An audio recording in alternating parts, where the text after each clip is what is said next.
হরে কৃষ্ণ।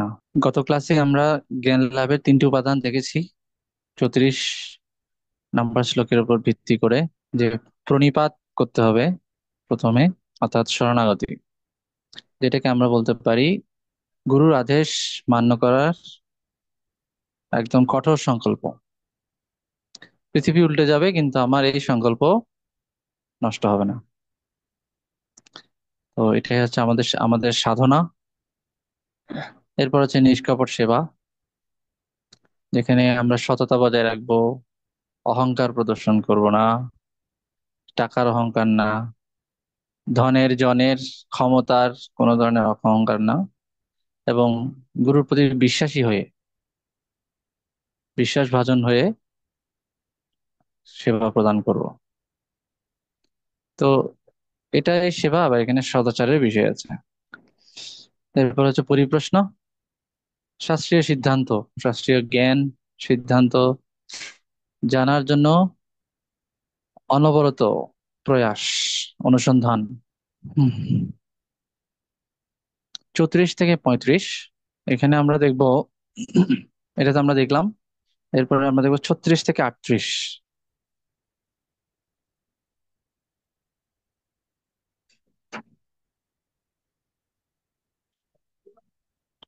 36 থেকে 38,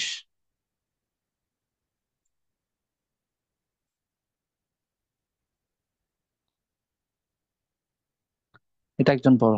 আমরা জ্ঞান লাভের উপায় জানলাম সদ্গুরুর কাছ থেকে, একজন সদ্গুরুর শরণাপন্ন। সদ্গুরু কিভাবে হবে, কিভাবে চিনবে, তা তা জানলাম। আর কিভাবে তার শরণাগত হয়ে জ্ঞান লাভ করতে হয়, সেই তিনটে উপাদান জানলাম বা উপায়। এখন এই জ্ঞান, দিব্য জ্ঞান কিভাবে আমাদের সহায়তা করে, কি লাভ? পবিত্রতম এই দিব্য জ্ঞান সমস্ত কর্মফল ও কলুষ নাশক, কর্মের বন্ধন নষ্ট করবে, এবং এই কর্মজনিত যে কলুষতা, দীর্ঘদিন যদি কোথাও ময়লা ফেলা হয় তাহলে এই স্থানটা অনেক অপরিষ্কার হয়ে যায়। ঠিক আছে? তো কলুষিত, দীর্ঘদিন, দীর্ঘকাল ধরে, অনাদিকাল ধরে জীব ভোগ বাসনা করছে, কর্ম, সকাম কর্ম করছে। এর ফলে হৃদয়ে অনেক ধরনের কলুষতা, অনর্থ তৈরি হয়েছে, এই যেগুলোকে বলা হয় কলুষ বা অবদ্রাণী। এই কলুষগুলোকে নাশ করবে জ্ঞান, যেটা গুরুর কৃপায় লাভ হয়। পড়ো আকাশ। শ্লোক 36 থেকে 38। পবিত্রতম এই জ্ঞান, দিব্য জ্ঞান সমস্ত কর্মফল ও কু- কুলসতা নাশক। হে অর্জুন, তুমি যদি সকল পাপীদের মধ্যে সবচেয়ে অধঃপতিত পাপী বলেও গণ্য হও, তবুও তুমি যদি এই পরম জ্ঞান রূপ নৌকায় আরোহণ করো, তাহলে অনায়াসে তুমি এই দুঃখময় ভবসমুদ্র অতিক্রম করতে পারবে। আগুন যেমন কাঠকে দগ্ধ করে, ভস্মীভূত করে, তেমনি এই পবিত্র জ্ঞানরূপ অগ্নি সঞ্চিত সমস্ত কর্মফলকে ধ্বংস করে। এই চিন্ময় তত্ত্বজ্ঞানের মতো পবিত্র কিছু এই জগতে আর নেই। যিনি ভগবত ভক্তির প্রভাবে এই জ্ঞান লাভ করেন, তিনি পূর্ণ শান্তি লাভ করেন। বিশ্লেষণ: কৃষ্ণ ভাবনামৃত, সহজ, মাধুর্যময় ও সকলের জন্য উন্মুক্ত। চরম পাপীও কৃষ্ণের শরণাগত হলে সে পূর্ণরূপে পরিশুদ্ধ হয়। ভবসমুদ্র ক্লেশময়, প্রতি পদে পদে সেখানে বিপদ বিপদ। পদম পদম যদি পদম, কিন্তু আমি কৃষ্ণের অংশ, তার নিত্য সেবক। এই উপলব্ধির ফলে ভক্ত কৃষ্ণ সেবায় অনুরক্ত হন, শ্রীকৃষ্ণের শরণাগত হন। ভগবান শ্রীকৃষ্ণ তখন কৃপা পরবশ হয়ে তাকে উদ্ধার করেন। এই ভগবত তত্ত্বজ্ঞান হচ্ছে ভব সমুদ্র পাড়ি দেওয়ার তরণীর মতো। কর্মের শুভ বা অশুভ দুই রকম ফল বা প্রতিক্রিয়া রয়েছে। জীব নিজের কৃতকর্মের ফল ভোগে বাধ্য থাকে, কিন্তু ভগবত ভক্তি অনুশীলনের ফলে চিন্ময় জ্ঞানের উদয় হয়। আর এই জ্ঞান রূপ অগ্নি কোটি কোটি জন্মের কর্মফলকে ভস্মাত করে। ফলে জীব কর্মচক্র থেকে মুক্ত হয়ে জীব পরা শান্তি লাভ করে। এই জ্ঞান ভগবত ভক্তির সুপক্ষ ফল। তা পরম পবিত্র, তার জড় প্রভাব কলুষিত জীব চেতাকে জীব চেতনাকে পূর্ণ নির্মল করে। ঠিক যেমন সূর্য বর্ষা ঋতুর ফলে সৃষ্ট সমস্ত কর্দম ও ক্লেদকে সম্পূর্ণরূপে শুষ্ক করে। তো এখানে আমরা দেখছি জ্ঞান দুটো ভূমিকা পালন করে। একটা হচ্ছে নৌকার মতো, আগুনের মতো। নৌকার মতো কি হয়, কি কি ভূমিকা পালন করে নৌকার মতো করে?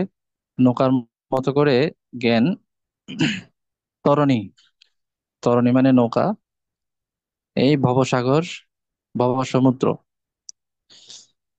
দুঃখময় ভবসমুদ্র অতিক্রম করতে সাহায্য করে। আর অগ্নিরূপে কর্মফল ধ্বংস করে। আর এই চিন্ময় তত্ত্বজ্ঞানের মতো পবিত্র কিছু জগতে নেই। আর এই জ্ঞান লাভ করতে হয় ভগবত ভক্তির মাধ্যমে। এটা হচ্ছে মূল বিষয়। এখানে বলা হচ্ছে ভগবত ভক্তি তখনই আসে যখন আমি কৃষ্ণের অংশ, তার নিত্য সেবক। এটা এটা উপলব্ধির ফলে তখন সেবায় অনুরাগ আসে, কৃষ্ণ সেবায় অনুরক্ত হন। এটা ইম্পর্টেন্ট, এই উপলব্ধির ফলে। ঠিক আছে, ভগবান বলছেন ভগবত ভক্তির মাধ্যমে জ্ঞান লাভ হয়। আর ভগবত ভক্তিতে অনুরাগ আসে কিভাবে, উৎসাহ আসে কিভাবে? ভগবত ভক্তিতে উৎসাহ আসে যদি আমি কৃষ্ণের নিত্য সেবক এই উপলব্ধিটা আসে, তখন উৎসাহটা আসে। এটাই হচ্ছে ইম্পর্টেন্ট। তাহলে জ্ঞান নৌকার মতো কাজ করবে, আগুনের মতো কাজ করবে। নৌকার মতো কাজ করে কি করবে? দুঃখময় সংসার থেকে অতিক্রম করাবে। এখানে আমরা দেখছি জ্ঞানের তিনটি কাজ, জ্ঞানের তিনটি কার্য। একটা কি? তরণী হিসেবে দুঃখময় ভবসমুদ্র অতিক্রমে সাহায্য করবে। অগ্নি হিসেবে সমস্ত কর্মফলকে বশীভূত করবে। আর একটা হচ্ছে খড়গ হিসেবে, সেটা আমরা এখনো আসি নাই, আসবো। আচ্ছা, আমরা এরপরে যাই। তাহলে জ্ঞান আমাদেরকে এভাবে সাহায্য করে, আর জ্ঞান আসে ভগবত ভক্তি থেকে। আর ভগবত ভক্তিতে উৎসাহ আসে যখন আমি কৃষ্ণের নিত্য দাস, নিত্য সেবক, এই উপলব্ধি আসে তখন। তাহলে একটার সাথে একটা লিঙ্ক। ঠিক আছে, আমি কৃষ্ণের নিত্য সেবক এইটা উপলব্ধি আসলে সেবায় অনুরাগ আসবে। আর ভগবত ভক্তি বা সেবা করার মাধ্যমে জ্ঞান লাভ হবে। এরপরে আমি ভব সমুদ্র থেকে উদ্ধার উদ্ধার লাভ করব, আমার সমস্ত কর্মফল ধ্বংস হবে। তাহলে সোজা কথায় বলতে গেলে ভক্তি কর্মফল নাশ করে। বুঝা গেছে? সোজা কথায় একদম সোজাসুজি বলে দিলি। এখানেও এই কথাটা বলা হচ্ছে, জ্ঞান হচ্ছে ভক্তির সুপক্ষ ফল। এখান থেকেও আমরা বুঝতে পারছি যে ভক্তি থেকে জ্ঞান আসে। এখান থেকেও বোঝা যাচ্ছে ভগবান বলছেন ভগবত ভক্তির প্রভাবে এই দিব্য জ্ঞান লাভ হয়। এটা ভগবানের কথা। আর বিশ্লেষণে আছে কি? জ্ঞান ভগবত ভক্তির সুভক্ত ফল, একই কথা। ভক্তি থেকে জ্ঞান ফল রূপে আমরা প্রাপ্ত হই, এবং সেটা সূর্যের মতো কাজ করে। বর্ষা ঋতুর, বর্ষার বৃষ্টির ফলে যে কাদা, কর্দমা তৈরি হয়, ঠিক এই জগতে জীব হচ্ছে নির্মল, আত্মা নির্মল। কিন্তু এই জগতের গুণের প্রভাবে, গুণের সংস্পর্শে, সংমিশ্রণে কলুষতা তৈরি হয় চেতনাতে। না হলে তো কিন্তু জীবের চেতনা কিন্তু নির্মল। কিন্তু এই জগতের গুণের সংস্পর্শে, কারণ গুণসঙ্গস্য সদ অসৎ জন্ম যোনিষু, বিভিন্ন গুণের সঙ্গের ফলে আমরা সৎ অসৎ যোনিতে বা মাতৃদেহে জন্মগ্রহণ করি, কখনো পশু দেহে, কখনো উন্নত দেহে। কারণ হচ্ছে গুণ। তো এটাকে বৃষ্টির সাথে তুলনা করা হয়। বৃষ্টি, বৃষ্টি যখন মাটিতে মেশে তখন সেটা কর্দমায় পরিণত হয়। কিন্তু সূর্য মাটিকে আবার পবিত্র করে ফেলতে পারে। সে কর্দমাকে শুকিয়ে আবার সুন্দর চলাচলের রাস্তা তৈরি করতে পারে। সূর্যের সেই ক্ষমতা আছে। তো বৃষ্টি হচ্ছে সেই গুণ, গুণের। আর মাটিটা হচ্ছে সেই নির্মল আত্মা। সেই আত্মার সাথে যখন গুণ সংস্পর্শ হয়, সংমিশ্রিত হয়, কার্য করে, তখন সেখানে কর্দমা বা কলুষতা তৈরি হয়। কিন্তু সূর্য সেই কলুষতাটাকে, কর্দমাকে শুকিয়ে একদম, এখানে বলা হচ্ছে সম্পূর্ণরূপে শুষ্ক করে, শুকিয়ে ফেলতে পারে সূর্য। এই সূর্যটা হচ্ছে জ্ঞান। আর এই জ্ঞান আসে ভগবত ভক্তি থেকে। তাহলে ভক্তির মাধ্যমে আমরা এগুলো সব লাভ করতে পারছি। এখন হচ্ছে কারা জ্ঞান লাভ করতে পারে, কোয়ালিফিকেশন। এখন হচ্ছে কোয়ালিফিকেশন, ডিসকোয়ালিফিকেশন। তো এগুলো একটা ধারাবাহিক আলোচনা, ঠিক আছে। আমরা দেখলাম গুরুর কাছ থেকে জ্ঞান গ্রহণের উপায়, গ্রহণ করলে কি হবে সেটা জানলাম এখন। এরপর হচ্ছে কোয়ালিফিকেশন, যিনি গ্রাহক তার কাছ থেকে কিভাবে আমি জ্ঞান লাভ করতে পারি, তার কি কোয়ালিফিকেশন লাগবে। 39 থেকে 40, অমিত। হরে কৃষ্ণ। যিনি শ্রদ্ধাবান, তৎপর ও অধ্যবসায়ী এবং যিনি ইন্দ্রিয়গণকে সংযত করেছেন, তিনি শাশ্বত জ্ঞান লাভ করতে পারেন এবং অচিরেই পরা শান্তি লাভ করেন। মূর্খ, শাস্ত্রের প্রতি শ্রদ্ধাহীন ও সংশয়াত্মা ব্যক্তি এই জ্ঞান লাভের উপযুক্ত নয়, তারা বিনষ্ট হয়। সন্দেহযুক্ত, বাতিকগ্রস্ত ব্যক্তির ইহলোকেই হোক আর পরলোকেই হোক কখনোই শোভাব্য নয়। ভগবদ গীতা হচ্ছে শ্রেষ্ঠ প্রামাণ্য দিব্য শাস্ত্র। যেসব মানুষের প্রবৃত্তি প্রায় শিশুসুলভ, তারা সবসময় শাস্ত্র ও ভগবান সম্বন্ধে সংশয়ী, শ্রদ্ধাহীন। অপর কিছু মানুষ ভগবদ গীতা বিশ্বাস করলেও শ্রীকৃষ্ণই যে পরমেশ্বর ভগবান তা আমার জন্য নানা সংশয় সৃষ্টি করে, নানা ভ্রান্ত বিস্তার করে। কিছু মানুষ আবার মুখে সব মানে আর প্রায়শই শাস্ত্র থেকে উদ্ধৃত দেয়, কিন্তু সুদৃঢ় শ্রদ্ধা না থাকার ফলে তারা তাদের জীবনে ভগবত গীতার কোনো শিক্ষাই প্রয়োগ করতে পারে না। এরা অমূল্য মানব জীবনের প্রকৃত উদ্দেশ্য না বুঝে কেবল বৃথা সময়ের অপচয় করে।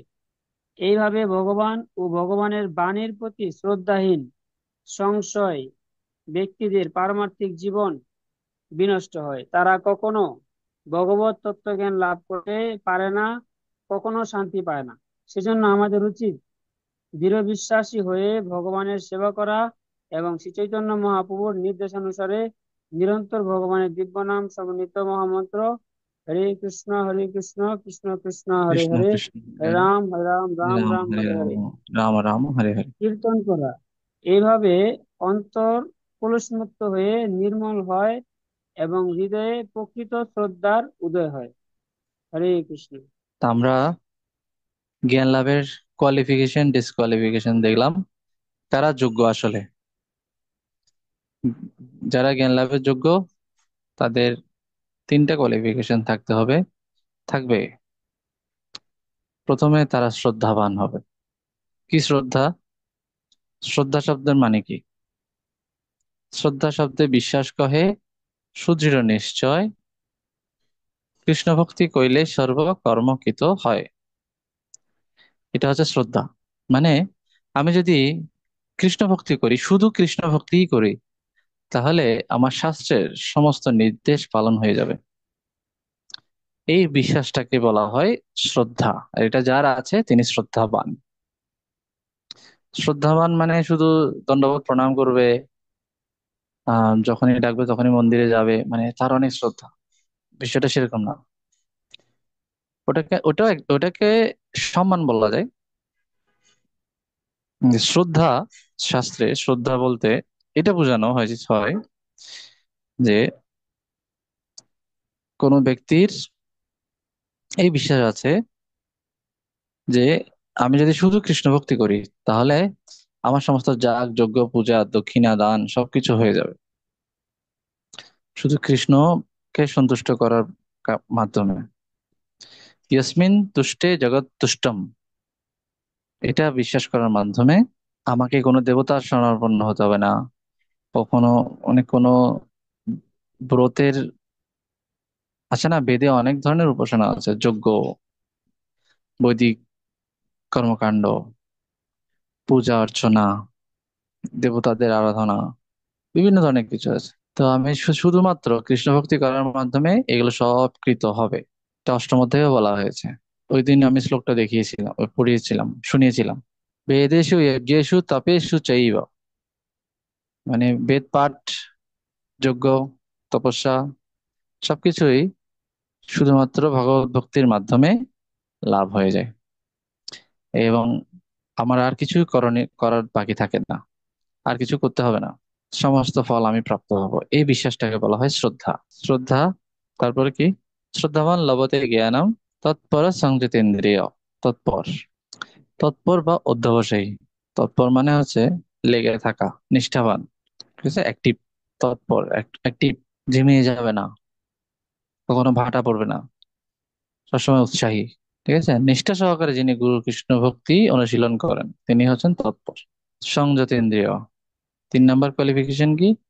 তিনি ইন্দ্রিয়গুলো তার নিয়ন্ত্রণে আছে।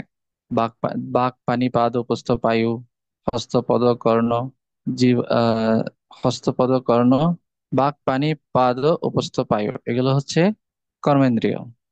জ্ঞানেন্দ্রিয় কি? চক্ষু কর্ণ নাসিকা জিহ্বা ত্বক, এভাবে 5টা জ্ঞানেন্দ্রিয়, তো যার ইন্দ্রিয় সংযত আছে, 10টা ইন্দ্রিয়, এবং 11 নাম্বার ইন্দ্রিয় হচ্ছে মন। কিছু কিছু জায়গায় মনকে ষষ্ঠ ইন্দ্রিয় বলা হয়েছে, যাই হোক, ষষ্ঠ হোক আর 11তম হোক, এটা কোনো বিষয় না। তো মন যার নিয়ন্ত্রণে আছে, সংযত। তো ইন্দ্রিয় সংযম মানে কি? ইন্দ্রিয় সংযম মানে হচ্ছে লিমিটের বাইরে ইন্দ্রিয়গুলোকে ব্যবহার না করা। কেউ যদি তার পরিমিত পরিমাণে খায়, তাহলে তাহলে সে তার উদর বা জিহ্বার পরিমিত ব্যবহার করছে। পরিমিত মানে হচ্ছে পরিমাণ মতো, যতটুকু প্রয়োজন সে ততটুকু ঘুমাচ্ছে, যা কিছু দেখা যাবে সেগুলো দেখছে, এর বাইরে আর কিছু দেখছে না। এই জগতে সবকিছু কিন্তু দেখার মতো না। যে জায়গায় দেখা যাবে সেই জায়গায় দেখবে, যে জায়গায় দেখা যাবে না সেই জায়গায় ইন্দ্রিয়টাকে সে গুটিয়ে রাখবে, চোখ নামিয়ে রাখবে। ঠিক আছে, আমরা তো এখন স্বাধীন না, 5 তারিখের পর থেকে আমরা স্বাধীন, এখন ইচ্ছে মতো যা খুশি তা করতে পারবো। ঠিক আছে, তো ইন্দ্রিয়ের ক্ষেত্রে সেরকম কিছু করা যাবে না। ঠিক আছে, আমরা সবাই রাজা এখন, এরকম না। ঠিক আছে, বুঝে শুনে, হ্যাঁ, যা দেখা যাবে তা দেখবো। আর যা দেখা যাবে না, সাধারণত যুবক বয়সে আহ ইন্দ্রিয়ের অনেক তাড়না থাকে। ঠিক আছে, একদম মহাকাশ জয়, এভারেস্ট পর্যন্ত ছুতে চায় মন, এত মানে থাকে এক্সাইটেড, সবকিছু স্বাদ গ্রহণ করতে চায়। তো এই জায়গায় বুদ্ধিকে ব্যবহার করতে হবে, বিবেককে ব্যবহার করতে হবে, কোনটা আমার আসলে উচিত, কোনটা অনুচিত। এই জগতে সবকিছুতে মুখ দেওয়ার মতো না। ঠিক আছে, বাচ্চারা সাধারণত সবকিছুই মুখে দেয়, কিন্তু বড়রা জানে কোনটা আসলে মুখে দেওয়া যাবে, কোনটা মুখে দেওয়া যাবে না। তো সংযত ইন্দ্রিয় মানে হচ্ছে সে বুঝে কোনটা তার ইন্দ্রিয় কনজিউম করতে পারবে, কোনটা কনজিউম করতে পারবে না। ইউটিউবে ফেসবুকে অনেক কিছু আসে, রিলস, হুম, কিন্তু কোনটা রিলস কোনটা রিয়েলস এটা বুঝতে হবে, কোনটা দরকারি কোনটা বেদরকারি, সবকিছুই এখানে আসে। ফেসবুক বা আমাদের সোশ্যাল মিডিয়া গুলো বা বিভিন্ন ওয়েবসাইট গুলো, তারা যে বুঝে শুনে সবকিছু দিয়ে দেয় সেরকম না। ওরা আসলে বুঝে শুনেই দেয়, মানে ওরা বুঝে শুনে খারাপ কিছু দিয়ে দিতে পারে ওদের লাভে, কিন্তু আমাদের বুঝতে হবে এইভাবে চোখকে সংযত রাখা, খাওয়া দাওয়ায় সংযত থাকা,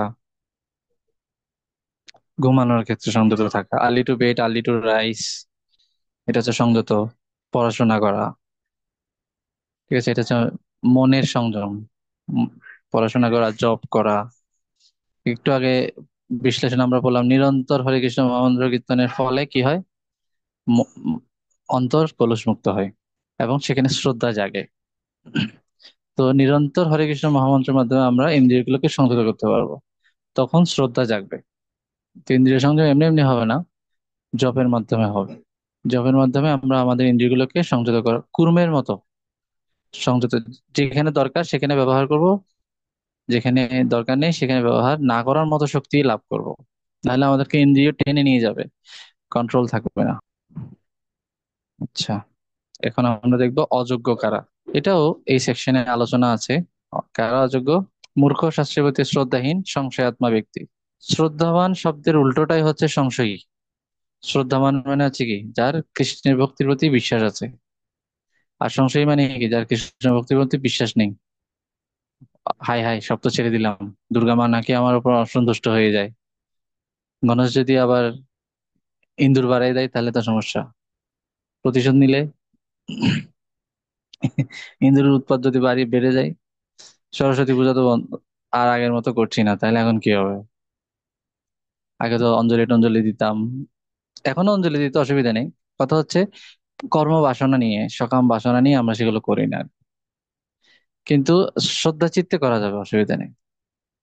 শ্রদ্ধা চিত্তে অঞ্জলি দেওয়া যাবে, শ্রদ্ধালু চিত্তে কৃষ্ণ ভক্তি প্রার্থনা করে এগুলো সবই করা যাবে। আগে আমরা কি প্রার্থনা করতাম? ধনং দেহি, যশং দেহি, বিদ্যাং দেহি, রূপং দেহি, ভার্যাং দেহি, আহ দেহি দেহি দেহি মে, মানে আর আমি আর কিছু জানি না, তোমার কাছে যা আছে সবই দিয়ে দাও, কি কি দেওয়ার আছে সব দিয়ে ফেলো, দেহি দেহি দেহি মে। একবার না, দুইবার না, তিনবার বলছি। দিতে হবে, আমাদের দাবি মানতে হবে, মানতে হবে, এরকম মানে দেহি দেহি দেহি মে, দাও দাও দাও, আমাকে দাও। তো এরকম ব্রাহ্মণরা বলে, আমরাও বলছি। তো শ্রদ্ধাবান মানে হচ্ছে যে আমি কৃষ্ণ ভক্তি করলে আমার সব করা হয়ে যায়। মা দুর্গা, শিব, কালী, লক্ষ্মী, গণেশ, কার্তিক, সরস্বতী, বিপত্তারিণী, বিপদ নাশিনী, জগত্তারিণী, যারা আছে সবাই আমার উপর সন্তুষ্ট। ঠিক আছে, কাউকে আবার আলাদা আলাদা করে সন্তুষ্ট করার প্রয়োজন পড়ছে না, আমি গাছের গোড়ায় জল দিচ্ছি। এই যে গাছের গোড়ায় জল দিচ্ছি এবং সবাই সন্তুষ্ট হচ্ছে, এই বিশ্বাসটাকে বলা হয় শ্রদ্ধা। আর এইটাতে অবিশ্বাস থাকাটা বলা হয় সংশয়ী, সংশয় আত্মা। কৃষ্ণ ভক্তিতে তো অশ্রদ্ধ ধানা মানে হচ্ছে তার এই শ্রদ্ধাটা নেই। অজ্ঞ মানে কি, যে সমস্ত মানুষের প্রবৃত্তি পশুসুলভ, যারা শাস্ত্র জানে না।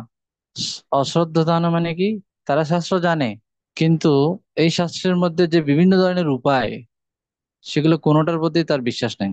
বুঝা গেছে? আর সংশয় আত্মা মানে হচ্ছে যে তার কৃষ্ণ ভক্তিতে বিশ্বাস আছে কিন্তু সেটা দুর্বল, পূর্ণ বিশ্বাস না। হ্যাঁ, এবং সেটা আদৌ ফলপ্রসূ হবে কিনা তা নিয়ে সন্দিহান। তিন ক্যাটাগরির। একটা হচ্ছে যে যে শাস্ত্র সম্পর্কে জানেই না, মূর্খ, অজ্ঞ, পড়াশোনা কোর্স টোস কিচ্ছু করে নেই, যারা সাধারণ মানুষ। আর কিছু মানুষ আছে শাস্ত্র সম্পর্কে জানে, কিন্তু এত জানে যে এবার কোনটা করে বুঝতে হচ্ছে কনফিউজড, কোনোটার প্রতি তার অ্যাকচুয়ালি পূর্ণ বিশ্বাস নেই। এগুলোর মধ্যে পারস্পরিক মতানৈক্য দেখা যায়। এর ইন্ডিয়াতে সাধারণত দেখা যায়। ইন্ডিয়াতে কিছু কিছু রাজ্যে হনুমানজি ভগবান, আবার মানে বজরংবলী হনুমান, এদের পূজা করবে বড় সড়ো করে। আর কোথাও গণপতি বাপ্পা মৌরিয়া, ঠিক আছে, এখানে গণেশের পূজা করবে। আবার কোথাও জয় মাতা আদি, দুর্গা দেবীর পূজা করবে। ঠিক আছে, আবার কোথাও সত্যম শিবম সুন্দরম, এরকম পূজা করবে। আবার কোথাও রাম নাম সত্য হ্যায়, রামচন্দ্র ভগবানের শিব পূজা করবে। আবার এদিকে পশ্চিমবঙ্গের এদিকে আসলে নদিয়ার গৌরচন্দ্র। আসলে কোনটা করবে?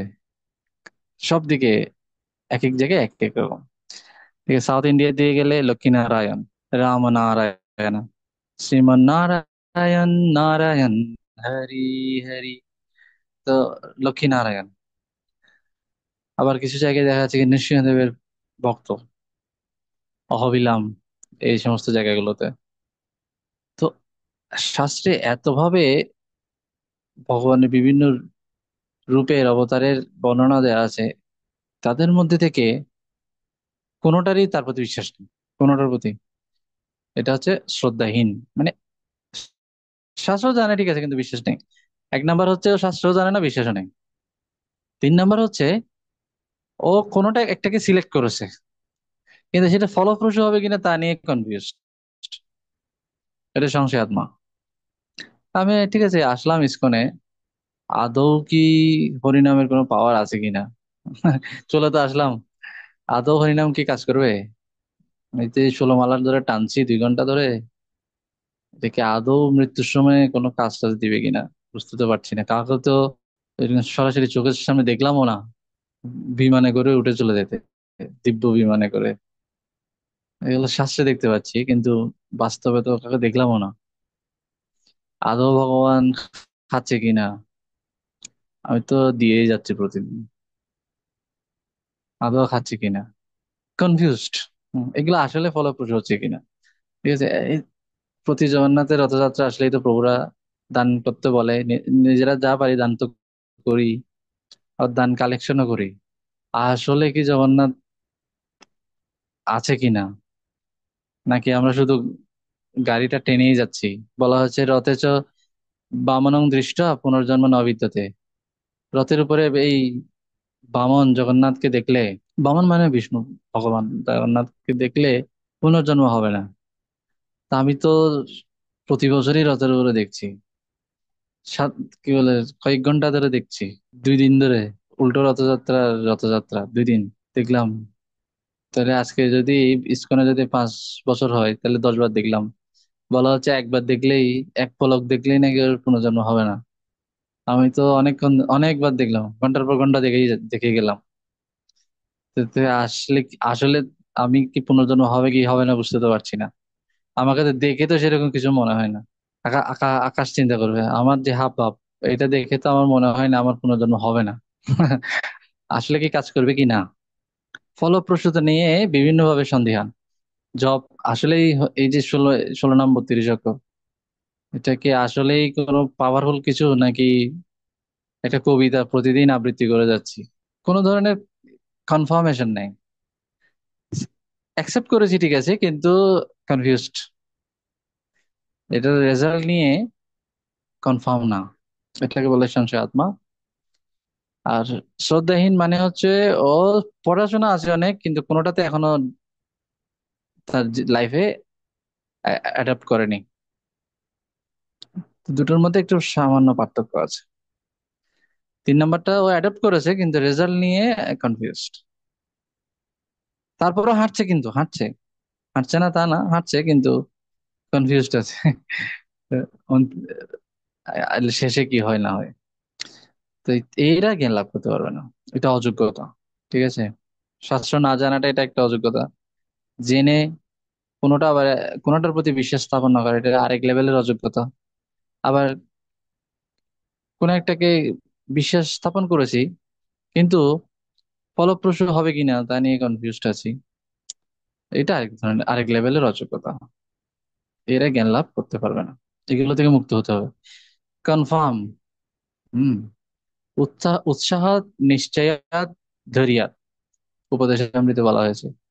নিশ্চয়াত, নিশ্চয়াত মানে কি কনফার্ম, নিশ্চয়। আমরা বলি না নিশ্চয়ই, অবশ্যই। উৎসাহাত নিশ্চয়াত ধৈর্যাত, এগুলো থাকলে ভগবত ভক্তি প্রসিদ্ধতি, ভগবত ভক্তিতে উন্নতি করা যাবে। নিশ্চয় মানে সংশয় আত্মার, নিশ্চয় আত্মা সংশয় আত্মা দুটো বিপরীত শব্দ। নিশ্চয় মানে তার ফলপ্রসূতা নিয়ে সে মোটেও কনফিউজ না। প্রবাদ বলছেন, যার যে নারীর স্বামী আছে সে অবশ্যই সন্তান জন্ম দেবে, এটা কনফার্ম। সে যেহেতু স্বামীর প্রতি অনুগত, তার সন্তান হবেই, এটা কনফার্ম। হ্যাঁ, আজকাল ব্যতিক্রম দেখা যায়, এটা আলাদা বিষয়। কি বলে, exception, exception can not be example. তো এভারেজে বলা যায়, যে নারী বিবাহিত হয়েছে তার অবশ্যই সন্তান আসবে, এটা নিশ্চয়। ঠিক একইভাবে যে ব্যক্তি কৃষ্ণ ভক্তিতে এগিয়ে যাচ্ছে সে ফলপ্রসূ হবে, সে সাকসেসফুল হবে। তো ফলপ্রসূতা মানে হচ্ছে সফলতা, সফলতা মানে সাকসেস নিয়ে সে সন্দিহান আদৌ সাকসেস আসবে কিনা। তো নিশ্চয় মানে হচ্ছে যে সে সন্দিহান না। নিশ্চয় আত্মা সংশয় আত্মা দুটো বিপরীত শব্দ। এবং এই সমস্ত অযোগ্যতা দূর করতে হলে আমাদেরকে প্রথম যে স্টেপটা নিতে হবে সেটা হচ্ছে হরিনাম ভালো করে জপ করতে হবে। এই যে প্রকৃত শ্রদ্ধার উদয় হয়, এটা ইম্পর্টেন্ট হরিনাম জপের মাধ্যমে। যে হরিনাম এইভাবে আমাদেরকে যোগ্যতা দিয়ে থাকে, গুরুদেব যোগ্যতা দিয়ে থাকেন। যোগ্যতা বিচারে কিছু নাহি পাই, তোমারও করুণা সার। গুরুদেব যোগ্যতা দিয়ে থাকেন, আর গুরুদেব এই হরিনামের মাধ্যমে যোগ্যতাটা দিয়ে থাকেন। আমরা শেষাংশে চলে আসলাম। 41 42। আকাশ। 41 থেকে 42। জ্ঞানরূপ অসিতে সংশয় নাশ এবং নিষ্কাম কর্মযোগে দিব্যজ্ঞান লাভ। হে ধনঞ্জয়, যিনি ভগবানের সন্তুষ্টি বিধানের জন্য সেবার্থে নিষ্কাম কর্মযোগ অবলম্বন করেন, তার হৃদয়ে পরম জ্ঞান উদিত হয়। তিনি আত্মার চিন্ময়ত্ব অবগত হন। এইভাবে জ্ঞানের দ্বারা তিনি সমস্ত সংশয় ছিন্ন করেন। তিনি আর কর্মবন্ধনে আবদ্ধ হন না। অতএব হে ভারত, তোমার হৃদয়ে যে অজ্ঞানতা প্রসূত সংশয় সৃষ্টি হয়েছে তা জ্ঞানরূপ অস্থির দ্বারা ছিন্ন করো।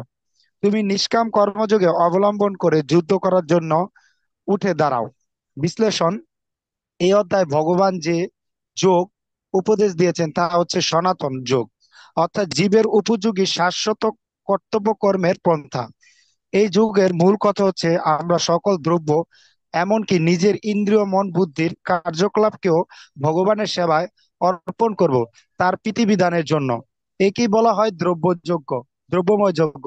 এছাড়া শ্রদ্ধার সঙ্গে সদ্গুরু শরণাপন্ন হয়ে আত্মজ্ঞান অনুশীলন করব, যাকে বলা হয় জ্ঞান যজ্ঞ।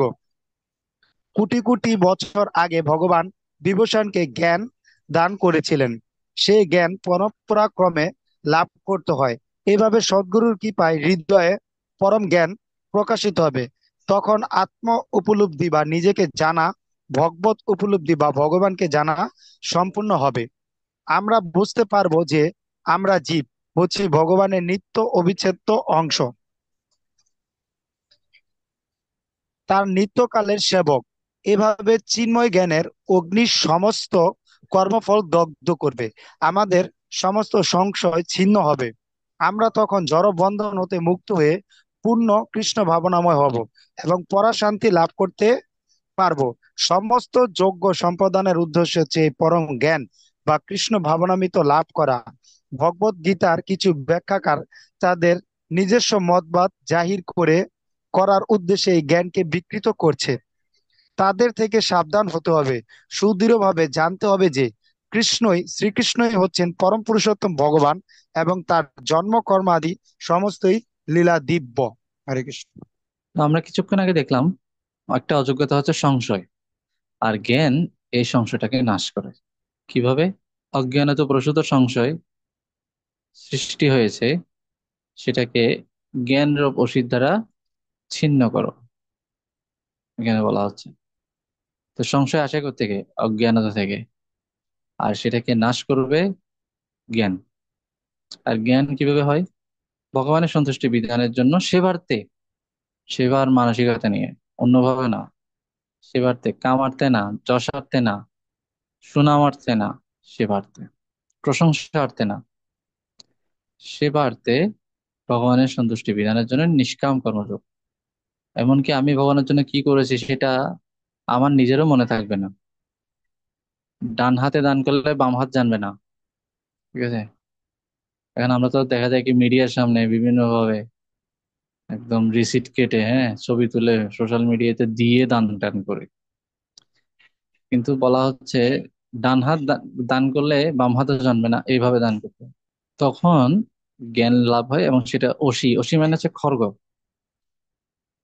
এই অসি রূপ অস্ত্র। আমরা দেখছি জ্ঞান তিনটি কার্য করে থাকেন। নৌকা রূপে ভব সমুদ্র অতিক্রমে সাহায্য করবে, অগ্নিরূপে কর্মফলকে ধ্বংস করবে, অসি খড়গ রূপে সংশয় চিহ্ন করবে। এই সংশয়টা হচ্ছে আমাদের জন্য একটা অযোগ্যতা, 3 নম্বর অযোগ্যতা। আবার অ্যাকচুয়ালি কেউ যদি ভগবত ভক্তি করে, তার ভিতরে পশু প্রবৃত্তি নাশ হবে, এই অযোগ্যতাগুলোই নাশ হয়ে যাবে কমপ্লিটলি, ঠিক আছে? তো ভগবত ভক্তিটাকে সে যদি বিশ্বাস সহকারে গ্রহণ করে, তাহলে সে শ্রদ্ধাবান হবে, এবং জ্ঞান লাভ করার মাধ্যমে সংশয় ছিল তার ভিতরে সেটা নাশ হবে। সে নিশ্চয় আত্মা হতে পারবে জ্ঞান লাভের মাধ্যমে। এভাবে আমরা দেখছি মন, বুদ্ধি, ইন্দ্রিয়, এগুলোকে ভগবান হিসেবে অর্পণ করাকে বলা হচ্ছে দ্রব্যময় যজ্ঞ। আর সদ্গুরু শরণাপন্ন হওয়াটাকে বলা হচ্ছে জ্ঞানময় যজ্ঞ।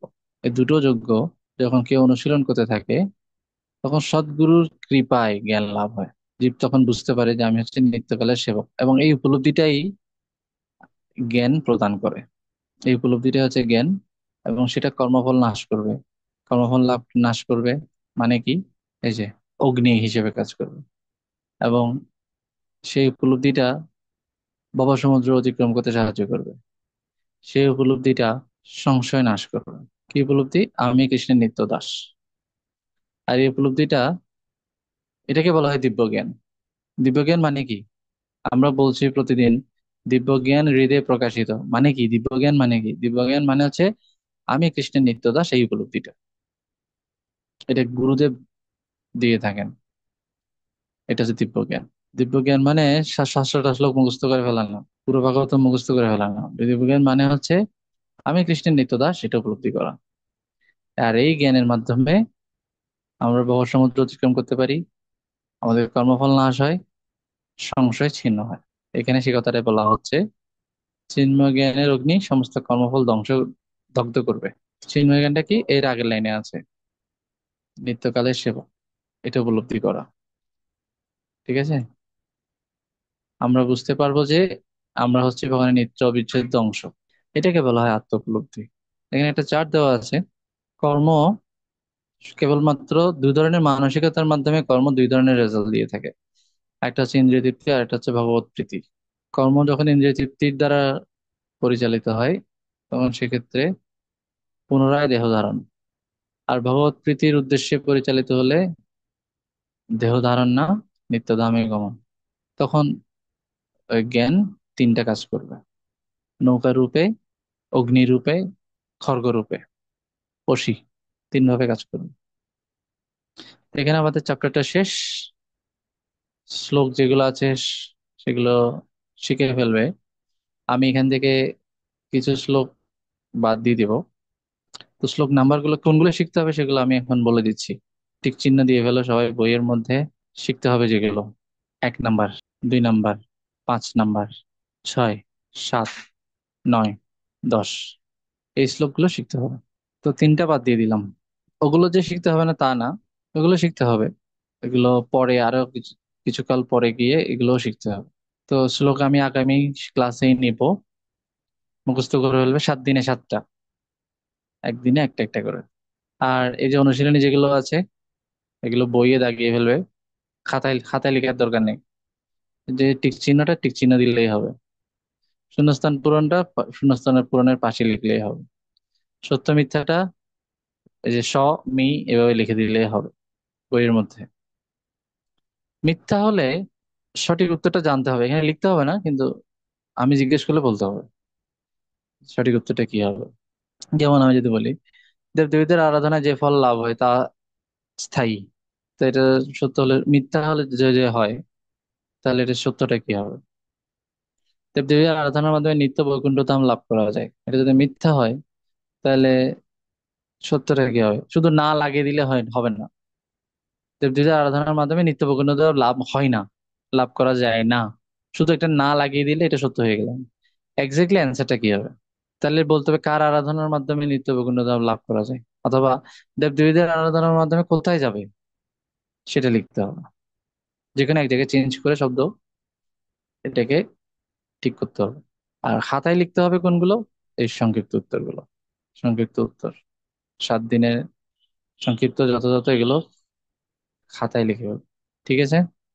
তো প্রতিদিন অল্প অল্প করে লিখলেই, 2টা 3টা করে লিখলেই শেষ হয়ে যাবে। আর একটা একটা শ্লোক, ব্যাস এই হচ্ছে হোমওয়ার্ক। কারো কোনো প্রশ্ন আছে? প্রভু, শ্লোক তো মুখস্থ হয়ে যায় মুখস্থ করতে চাইলে, বাট হচ্ছে অনুবাদ মুখস্থ থাকে না, ভুলে যাই, তৎক্ষণাৎ ভুলে যাই। এটার জন্য কি হ্যাঁ, করা যেতে অনুবাদ পারে? একদম হুবহু না পারলেও ওই মোটামুটি কাছাকাছি গেলে হবে, 80% 90%, মানে বিষয়টা বুঝিয়ে বলতে পারলেই হবে। একদম তো ঠিকঠাক মনে নাও থাকবে, নাও থাকতে পারে। ঠিক আছে, কাছাকাছি গেলে হবে। সদ্গুরু শরণাপন্ন হয়ে বিনম্র চিত্তে অকৃত্রিম সেবার দ্বারা তাকে সন্তুষ্ট করে, তাকে প্রণিপাত করে, এবং তার কাছে তত্ত্ব জিজ্ঞাসা করলে তিনি সন্তুষ্ট, বিনম্র অকৃত্রিম সেবার দ্বারা সন্তুষ্ট হলে তিনি দিব্যজ্ঞান, সেই তত্ত্বদ্রষ্টা পুরুষ দিব্যজ্ঞান দান করবেন। তো এটা অনুবাদটা যথাযথ না হলেও দেখা যাচ্ছে কি আমি টু দ্য পয়েন্টে সবকিছু বলেছি, একটা একটা আইটেমও মিস হয়নি। এভাবে বলা যাবে। কিন্তু ওখান থেকে যদি অকৃত্রিম সেবার শব্দটাই উঠে যায়, ঠিক আছে, শরণাগত শব্দটাই যদি উঠে যায়, তত্ত্বদশটা পুরুষ সেটাকে উঠে যায়, তাহলে তো এইসব, এই অনুবাদে কিছুই থাকলো না, এরকম আর কি। যেটা যেটা গুরুত্বপূর্ণ শব্দ সেটা থাকতে হবে। বাক্যের গঠনটা নিজের মতো হলেও অসুবিধা নেই। হরে কৃষ্ণ কৃষ্ণ কৃষ্ণ হরে হরে, হরে রাম রাম রাম হরে হরে। শিল প্রপাত কি জয়, সমবেত ভক্তবৃন্দ কি জয়, আনন্দপুরি বৈষ্ণব বৃন্দ কি জয়, শ্রীমদ্ ভগবত গীতা কি জয়, জ্ঞান যোগ কি জয়, নিতাই গৌর প্রেমানন্দে, হরি হরি বল। সবাই ভালো থাকবে, সুস্থ থাকবে। হরে কৃষ্ণ।